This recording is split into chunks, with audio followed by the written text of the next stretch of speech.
The United States is heading to conflict in Syria. Will it be our third war in the Middle East in 12 years?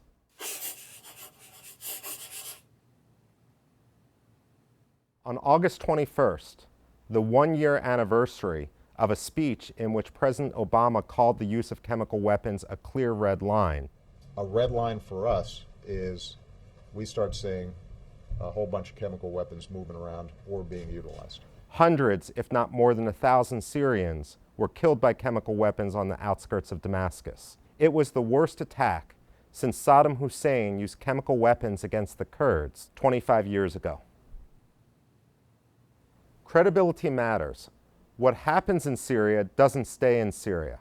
Once President Obama issued a red line, he essentially put American credibility at stake. Every rogue regime around the world is going to see whether the United States is going to stand up for its line in the sand, or in effect whether the United States is a paper tiger.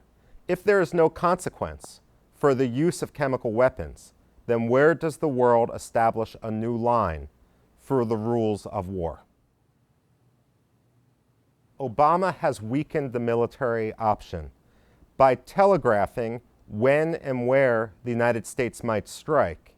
He, in effect, has allowed Syrian regime officials responsible for the chemical weapons attack to go to ground. In effect, what we're about to do is go to war against Syria's night shift janitors. President Obama and the international community has given the Syrian regime time in order to prepare a retaliation against neighboring states.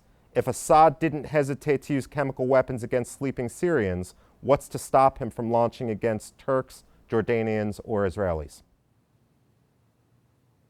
Should the red line be weapons of mass destruction possession or their use? The world sat idle while Bashar al-Assad's regime in Syria had chemical weapons for well over a decade. Had we acted when he acquired this capability, then we wouldn't be in this situation today. It's a lesson we should apply to other rogue regimes. After all, can we trust Iran to acquire nuclear weapons capability, or should the fact that they're even trying to go there mean that preemption is in order? After all, once a regime acquires weapons of mass destruction, we can never again trust them to simply sit on that capability and not use them.